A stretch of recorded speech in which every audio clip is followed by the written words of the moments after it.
नमस्कार, इस समय आप लाइव तस्वीरें देख रहे हैं करनाल के सेक्टर 12 कोर्ट के बाहर से। जैसा कि आप सब लोग जानते हैं किस तरीके से परसों महज एक 5 साल का बच्चा जिसका नाम जस बताया जा रहा था कि वो उसे जो है एक बाबा पकड़ के ले गया। इस तरीके की अफवाहें पहले फैलाई गई। परसों से लगातार करनाल पुलिस हो, घर वाले हो, काफ़ी ज़्यादा उसे ढूंढने की कोशिश कर रहे थे और अगले दिन उसकी डेड बॉडी उसी के घर के साथ वाले घर में डेयरी के ऊपर शेड के ऊपर पड़ी मिलती है। महज 5 साल के बच्चे की जो है बेरहमी से गला दबाकर हत्या कर दी जाती है। उसी को लेकर जितने भी वकील हैं कोर्ट के बाहर आज आप देख सकते हैं एक प्रदर्शन करते नजर आ रहे हैं। क्या कुछ इनका कहना है उस मामले पर, उस पर बातचीत कर लेते हैं। जी सर, क्या कुछ बताना चाहेंगे? एक 5 साल के मासूम बच्चे की जो है उसी के किसी रिश्तेदार द्वारा हत्या कर दी जाती है। ये जो हुआ है, जो भी कृत्य हुआ, इसकी हम बड़ी इससे जघन्य अपराध कोई हो नहीं सकता। एक 5 साल के मासूम बच्चे की जो रिश्तेदारों ने, तो इससे गलत काम मैं नहीं समझता कि इससे ज़्यादा गलत काम कोई होगा। हम इसके पूरे दिल से वो भर्त्सना करते हैं, इसका कंडेम करते हैं और उनके खिलाफ सख्त से सख्त कार्रवाई करी जाए, प्रशासन को ये कहते हैं। और हमारी भी कोशिश रहेगी कि यहाँ से कोई भी वकील करनाल बार से इसमें उनकी तरफ से पेश ना हो। जो लोग इन्वॉल्व हैं उनको कोई भी वकील सपोर्ट नहीं करेंगे। कोई वकील कोशिश करेंगे, हम ये करेंगे भी कोई भी वकील यहाँ से सपोर्ट नहीं करेगा उनको। ठीक है। क्या कुछ सर आप बताना चाहेंगे? एक 5 साल के बच्चे को इस तरीके से खुद रिश्तेदार ही जो है मार के घेर देते हैं और पुलिस उस टाइम पर मौके पर मौजूद थी गाँव में, क्या कुछ कहना चाहेंगे? देखिए, सबसे पहले तो मैं ये कहना चाहूँगा कि एक ये इनह्यूमन एक्ट है और जैसे हमारे प्रधान जी ने भी आपको बताया अभी कि हमारे वकीलों का भी एक सोसाइटी के प्रति एक फ़र्ज़ बनता है। हम यही सब अपने वकीलों से भी गुजारिश करेंगे कि इस इनह्यूमन एक्ट के लिए सबसे बड़ी बात यह है कि हम सोसाइटी का पार्ट मानते हुए अपने आप को हमको इस आदमी जिसने ये काम किया है इसकी तरफ से ना ही इसको कोई लीगल एड मिलना चाहिए, ना ही कोई एडवोकेट इसकी तरफ से खड़ा होना चाहिए। Law will take its own course. Investigation आ रही है, बाकी इन्वेस्टिगेशन पुलिस करेगी और हम उम्मीद करते हैं कि इसमें फेयर इन्वेस्टिगेशन होगी। इसके पीछे जो लोग हैं वो सामने आए, उनके आएंगे, हमें पता लगना चाहिए, सारी सोसाइटी को पता लगना चाहिए छोटे बच्चे का क्या कसूर है। जो हमारे को इस हिसाब से लगता है कि ये कहीं ना कहीं जेलसी का कांड है भाई। तो करनाल कोर्ट से क्या कोई भी सपोर्ट नहीं करेगा जो भी इन क्रिमिनल एक्टिविटीज़ में इन्वॉल्व है लोग? बिल्कुल, मेरी तो यही गुजारिश है। हम यही चाहेंगे और मेरे को पता है हमारे वकील भाई भी जो वकील हैं, एक हमारी कम्युनिटी है, हम भी एक सोसाइटी का पार्ट है। हमारी तरफ से हम ये कोशिश करेंगे कि भाई कोई वकील उसको कोई लीगल एड ना दी जाए। सर, क्या कुछ आप बताना चाहेंगे? आज सारे वकील यहाँ पर इकट्ठे हुए हैं, एक मासूम बच्चे की इस तरीके से हत्या कर दी जाती है। देखो, यहाँ हमारे बार के प्रधान, हमारी सेक्रेटरी साहब, हमारे एक्स प्रधान, दो एक्स प्रधान, हम लोगों ने इकट्ठे होकर के एक धर्म के तहत एक समाज को देखते हुए हमारे करनाल ज़िले के पास के गांव में जो ये 5 तारीख को 11 बजे वो बच्चा नहा धो करके गली से जा रहा था, अचानक बताते हैं पड़ोस में परिवार की महिला ने जलन कहाँ से शुरू हो गई, कैसा खान पान शुरू हो गया, कैसे संस्कृति आ गई, कैसा कलयुग आ गया कि छोटे से 5 साल के बच्चे को उसका गला घोट करके उसकी आंखों से लहूलुहान आंखें निकल गई। और बताते हैं कि उसके बाद जो हत्या करने वाले थे वो मीडिया के सामने भी आते रहे और सवेरे इसमें 20 बाबा जो लगभग एक बाबा का तो बतावा इंद्री में जा करके ऐसा मोर बनाया पुलिस ने, शाम के 11 बजे छोड़ दिया। मतलब कहने का हमारा मतलब ये है कि पुलिस किस काम के लिए होती है, आंखों में आंखें डाल करके बता देती है अभी अपराधी कौन है।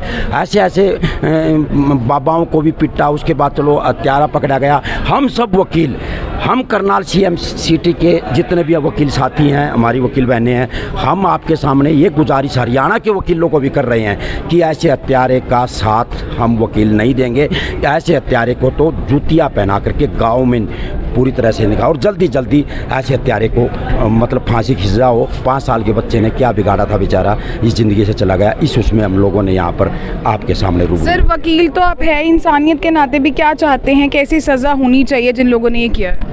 हम चाहते हैं कि जो जघन्य अपराध किया है इस तरह के व्यक्ति को फांसी की सज़ा होनी चाहिए और कोई भी एडवोकेट उनकी तरफ से पेश ना हो। हमारी तो यही गुजारिश रहेगी क्योंकि एक जघन्य अपराध है। एक 5 साल का बच्चा जिसने अभी दुनिया देखी भी नहीं है उसकी हत्या करना और वो भी निर्मम तरह से, तो बड़ा जघन्य अपराध है। हमारी तो यही अपील रहेगी कि कोई भी वकील उनकी तरफ से पेश ना हो और उनको फांसी की सज़ा अवश्य हो। करनाल कोर्ट के सारे वकील इस चीज़ के हक में हैं कि उन्हें कोई भी सपोर्ट नहीं करेगा, उनका केस कोई भी नहीं लड़ेगा। जी बिल्कुल, करनाल वकील के सभी साथी यहाँ पर खड़े हैं, हमारे एक्स प्रधान खड़े हैं, मौके के प्रधान खड़े हैं, सभी इस चीज़ की सपोर्ट में है कि भाई कोई भी एडवोकेट उसके हक में ना खड़ा हो जो एक्यूज पकड़ा जा रहा है, क्योंकि इससे बड़ा कोई अपराध नहीं हो सकता। 4 साल के बच्चे ने क्या देख लिया ज़िंदगी में और क्या उसकी दुश्मनी थी तो उसके पेरेंट्स के साथ थी, कुछ थी, वो अमेरिका बैठे हैं, उस बच्चे ने क्या बिगाड़ा था उसको, वो तो खेलता किसी घर भी, हमारा बच्चा भी कल को किसी घर में जा सकता है, उसके साथ अगर ऐसा व्यवहार किया गया तो ये बिल्कुल गलत है। हम सब इसकी निंदा करते हैं। वकील साथी हम सबसे प्रार्थना करते हैं भाई अगर कोई वकील इसमें करीब अपना वकालतनामा देता है तो ना पेश हो, क्योंकि कल को ये समाज है, कल आपके साथ हो सकता है, सबके साथ हो सकता है, तो आप कृपया करके इस चीज़ से दूर रहे और कोई एडवोकेट इसमें ना पेश हो। किसी ज़मीन के विवाद को लेकर जो है ये चीज़ें जो है बताई जा रही हैं जिसमें एक मासूम बच्चे की जान चली गई, क्या कुछ कहना चाहेंगे? जी सर, हमारे जैसे पूर्व प्रधान जी ने बताया, बड़ा अच्छा प्रकाश डाला। यह बड़ी शर्मसार, मैं खुद भी शर्मसार हूँ, बड़ी अमानवीय कृत्य, घोर निंदनीय, वहशीपन, दरिंदगी की बेइंतहा हद है ये घटना और इंसानियत को झकझोरने वाली, आत्मिक रूप से कचोटने वाली। पहले पुरानी कहावत थी कि जर जोरूर ज़मीन 3 झगड़े के मुख्य वजह हुआ करती थी, मगर ये समाज की गिरावट का परिचायक है वर्तमान में जो चल रहा है कि एक ज्वेलसी भी up to that extent has been created to brutally murder a बाल अबोध कपोल मन को जैसे वहशी तरीके से कुचला गया, मारा गया। हम कल्पना भी नहीं कर सकते हैं, कल्पनीय है मेरे लिए, तो यह मानवीय घटना है ये सर। और जैसे हमारे भाइयों ने, पूर्व प्रधान जी ने प्रकाश डाला, मैं इस बात की सपोर्ट करता हूँ कि हमारे बार की तरफ से मैं रिक्वेस्ट करता हूँ, सभी बार्स की तरफ से एक सुजेशन, एक रिक्वेस्ट प्रपोजल जाना चाहिए कि इस टाइप के प्रॉपर इन्वेस्टिगेशन के बाद what ever is cleared the who is the murderer, तो उनका डिफेंस की तरफ से कोई लॉयर नहीं अपीयर होना चाहिए, हमारी तरफ से नहीं होना चाहिए, और बाहर से भी लॉयर है उसको असिस्टेंट किसी भी टाइप की नहीं मिलनी चाहिए।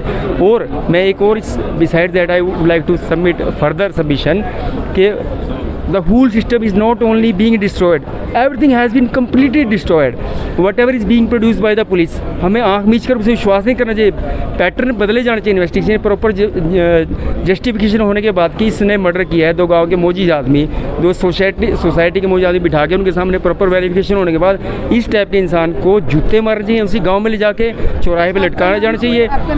माई सेल्फ JP सिंह, मैं JP शेखपुरा प्रधान जी के मत से बड़ा प्रभावित हूँ, मंडान साहब के मत से बड़ा प्रभावित हूँ। हमें इससे भी आगे चलकर कुछ करना चाहिए, समाज को जागृत करने के लिए केवल यहीं तक बोलने तक सीमित नहीं होना चाहिए। सर क्या कुछ आप बताना चाहेंगे? अगर लुधियाना में भी अभी कुछ समय पहले दिलरोज नाम की एक छोटी बच्ची को उसी की, जिसे वो बुआ कहती थी, उसने ही दफना दिया था और हत्या कर दी थी, उसी तरीके का एक और इस वाक्य जो है अब यहाँ पर करनाल में सामने आया। बच्चों को टारगेट किया जा रहा है आपसी बड़ों के झगड़े में, लड़ाइयों में, क्या कुछ कहना चाहेंगे? मैं तो इतना ही कहना चाहूँगा कि ये हत्या की गई है छोटे बच्चे की, सबसे पहले तो इसकी निंदा करता हूँ, घोर निंदा। इससे ज़्यादा जघन्य अपराध नहीं हो सकता। लेकिन मैं साथ ही साथ अपील करना चाहूँगा पुलिस को भी, क्योंकि क्या होता है कई बार गांव में रंजिश की वजह से किसी निर्दोष को भी उसका नाम उसमें आ जाता है, कि उस केस को बड़े सिंसियरली हायर ऑफिसर को बड़े आराम से हर चीज़, हर पहलू को देख के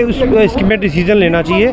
और जो कल्प्रिट है, जो दोषी है, वो तो कभी छूटना ही नहीं चाहिए, ये बात बिल्कुल ठीक है, लेकिन निर्दोष भी नहीं फंसना चाहिए। क्यों, हमने कई मैटर देखे हैं, पीछे भी एक तो मैटर ऐसे हुआ था जिसमें किसी गलत का नाम उसमें आ गया था, जो बाद में पता लगा कि वो उसमें इन्वॉल्व भी नहीं है। कोई निर्दोष नहीं फंसना चाहिए इसमें, क्योंकि बच्चे की डेथ है। आई विटनेस कैसे हैं, पुलिस ने क्या दिखा, क्या मेथड लिया, प्रॉपर इन्वेस्टिगेशन करके फिर उसमें अरेस्ट होनी चाहिए और पूरी अच्छी कार्रवाई होनी चाहिए। तो ये आप लाइव तस्वीरें देख रहे थे करनाल कोर्ट के बाहर से, जहाँ जितने भी वकील हैं वो आज यहाँ पर एकत्रित हुए थे, जिनका यही कहना है कि जिस तरीके से मासूम से 5 साल के बच्चे की जो है हत्या कर दी जाती है, जो भी दोषी हैं उनको करनाल बार से कोई भी सपोर्ट नहीं करेगा, उनका केस कोई भी नहीं लड़ेगा। तो मेरी आप सभी लोगों से अपील, इस वीडियो को देखने वाले से ज्यादा शेयर जरूर करें, ताकि जज के अपराधियों को ज्यादा से ज्यादा सख्त से सख्त सजा भी जरूर मिले, और साथ ही साथ कोई भी वकील जो है वो उनका केस बिल्कुल भी करनाल बार से कोई भी नहीं लड़ेगा। लाइव तस्वीरें आप देख रहे थे करनाल के सेक्टर 12 कोर्ट के बाहर से सहयोगी सूरज के साथ मैं नीरा मांडा, टिप टॉप हरियाणा, करनाल।